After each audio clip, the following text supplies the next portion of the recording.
If you want to get Toku, Big Bad Toy Store, click the link in the description. Ship your loot today. It was terrible. Dragon Ball, horror, kaiju, and more. Steven's Toy Reviews. Hello there, collectors. It's going to be Steven here, and welcome to another Ultraman Figuarts review, where today we're going to be taking a look at the SH Figuarts Red King. Quite some time ago, yep, I'm not even going to age myself, over a decade, we had the Ultra Act release, but this time Tamashii Nations, with the reboot of Ultraman in the SHF lineup, has provided us with a new Red King sculpt from the ground up. I was not initially going to check this out, but thanks to the folks at BigBadToyStore, I'm able to provide you with this review today, and I am happy to say that this is an amazing figure that I think all kaiju fans will enjoy, especially those who like to see unique sculpts from the ground up with all of the bells and whistles and the engineering. This figure is just awesome. However, the price tag is going to come in very close to $90. So, are you thinking about picking up the Corn Cob Kaiju, or maybe just sitting this one out? Let's take a look to see whether or not Red King is going to be worth adding into your collection.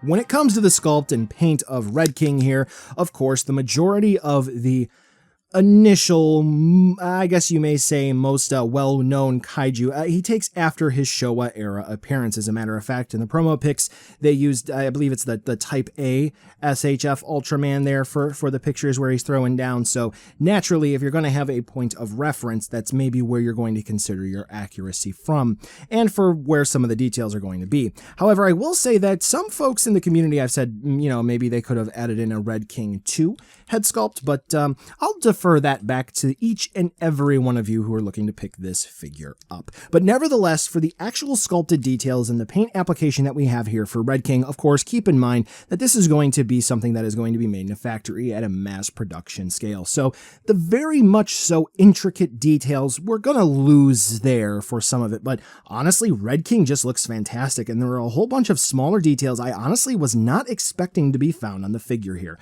So with all of the bumps and the ridges, we are going to have some difficulty getting to the finer details and appreciating them, but the general idea with Red King is going to be that he's going to be like a tannish, creamish color with the blues that are used to enhance the ridges and the bumps and so forth. On the head of Red King particularly, he is going to have those blacked out eyes, but he does have a little bit of silver eyeshadow, if you will, to really reflect the light, and he does look good there.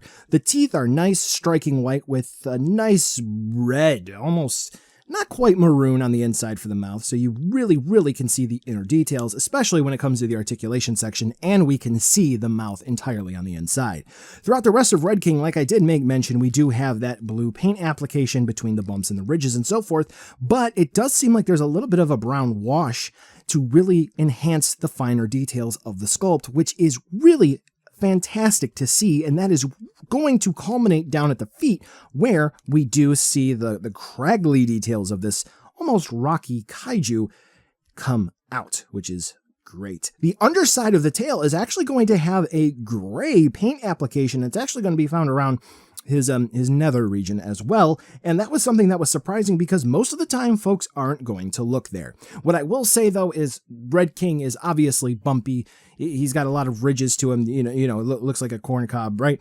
So do keep in mind, I found this out after filming the articulation section, so I'll throw it in here. Be careful when you move Red King around and don't get too ferocious with moving him. You may cause some paint scraping and damage. That's the only real issue. Otherwise, Red King looks fantastic. Yeah. Did you expect Red King can do that? If you had the Ultra Act, I bet that you didn't. But he can. It's pretty cool. So with Red King here, we have quite the interesting fellow on our hands, because we have some soft, yeah, it doesn't look that great from the other angle, but it depends on how you look at things in life, right? So with Red King on our hands, we have some soft parts with an interesting engineering layout. So let's go ahead and talk. So with Red King, oh, that's pretty good. I got to remember that for the thumbnail. So the top part of the head really is going to be the portion that moves, which is great because if you remember for the Ultra Act, basically the mouth just, the mouth just wiggled. So the top part of the mouth, that's going to be on a ball joint, and you can see we can rock it around and That's great. Yeah. Okay. Red King is now my favorite figure that I have. But the bottom part is going to be on just a little hinge here. So we can just kind of move it and pop it off. I pushed a little too hard. But as you can see there, that's how it looks. I'll just pop that back in. See, we're experimenting. And we're learning together and knocking stuff off of our table. Look at how swimmingly this goes. Okay. So, pop that back in. Hey! So that's kind of the range of movement there. All right.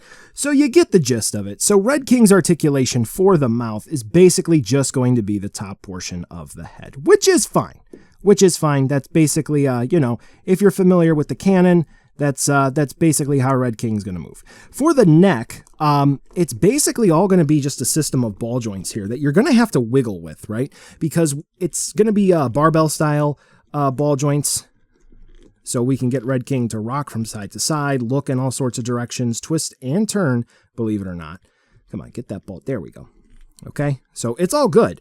I really do like Red King's movement. So we can get him definitely to look up, right? And down, of course. Okay, for the shoulders, I'm going to pop this apart just so this way you get a good idea. So we do have a barbell where it plugs in there, okay? And then we do have, look at this thick behemoth of an elbow joint, right? So we have a ball joint where it's going to plug into the bicep area, right? And then we have a hinge, and then we have a ball joint where it plugs into the forearm, and then we have the wrist joint. So in short, woo, he's got a lot of joints that you have to be very, very careful with in order to really move correctly and get the most out of the range of movement. So when you are moving Red King around, you've got all of this fancy sculpt that you can make very, very much so micro adjustments to, right? And you got the hinge movement.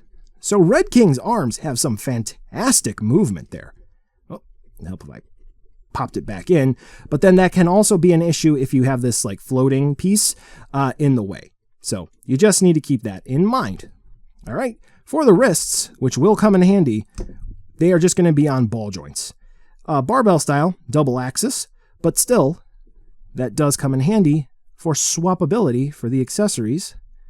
Get that back on there in just a minute.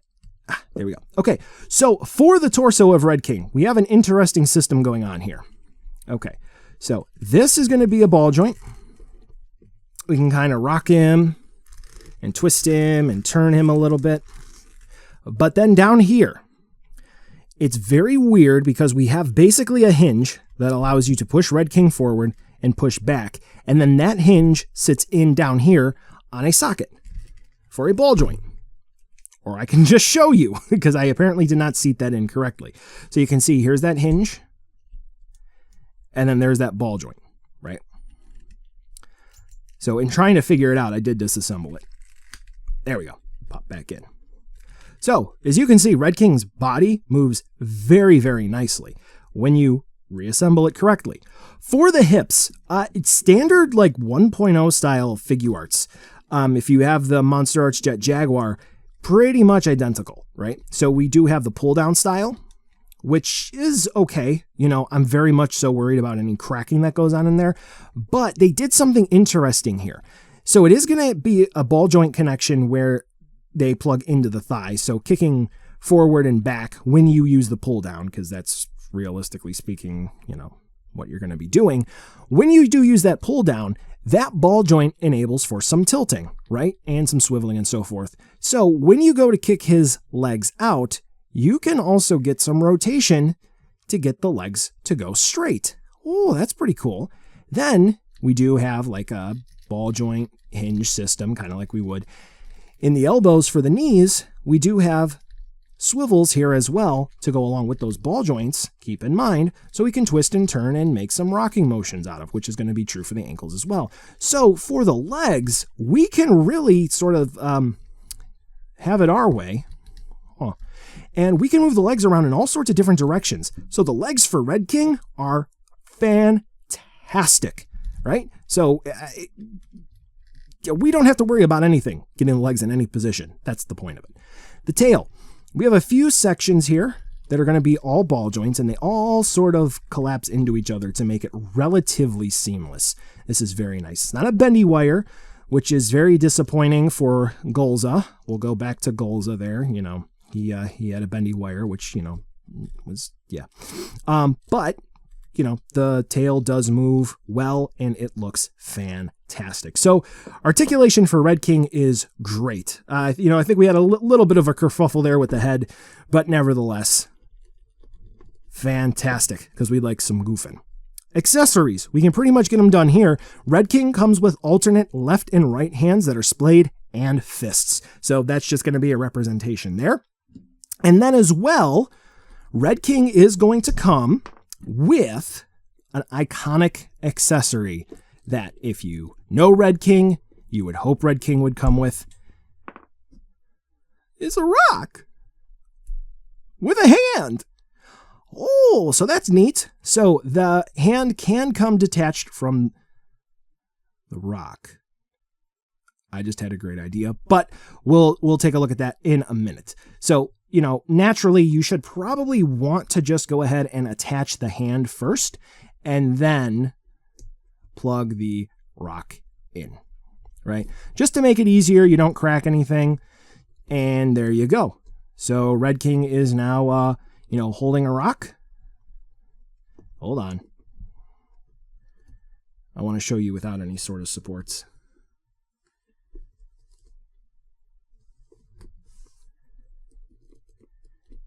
There you go.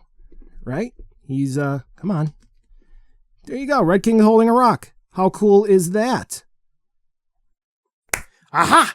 It fits! The Super Saiyan, the legendary, the Kamehameha fits in the peg in his hand. You! I'll do a better picture for the B-roll, if you will. That's what I was hoping. So anyway, yes, Red King does come with his infamous rock and some extra hands. Now, the Ultra Act Red King did come with a rock as well and a little rock explosion base, so that was admittedly a bit cooler than this. So make of that what you will. We do get fists in addition here, but I do feel like the Ultra Act Red King did have a better package. Considering price difference today, yesterday, whatever the case may be, at least we do get some accessories, which are nice. But if you do need extra accessories, support stands, effect parts, so on and so forth, you know that I have videos to help you out. Now here's going to be a size comparison with 3 SH Figuarts Ultraman figures that I'm going to be reviewing at the same time, just so this way you have a very comprehensive idea of how big the general feel for Ultra Kaiju and Ultramen? No, are going to be when stacked up against each other. It's not for convenience on my end. I do hope you have a good idea of how big these figures all intertwine with each other for the different respective lineups that you may see represented here. So buy now, skip, or wait for a deal. Like I said, Red King is going to be about $90 or so, and that will put maybe some folks who are kind of like me, where they're not diehard Ultraman fans, but they're sort of on that edge there where they like the designs, they like seeing the fights, but they're not really into the shows too much. You know, they want to get another kaiju in their collection. Red King definitely fits the bill, especially if you're picking up the SH Monster Arts line. If you pick this up, it may actually be tonal whiplash compared to, let's say, the recently released Jet Jaguar, or even some of the other Showa-era kaiju figures that Tamashii Nations has done. Yes, it may, quote-unquote, be a different team, but nevertheless, this is a figure that was built from the ground up with joint technology that Tamashii Nations has access to, and this figure is phenomenal. Now, again, the issues are going to be pretty light on the accessories for the most part, I would say, but I think that when it comes down to it, the actual product that we get in hand is stellar. I really like Red King.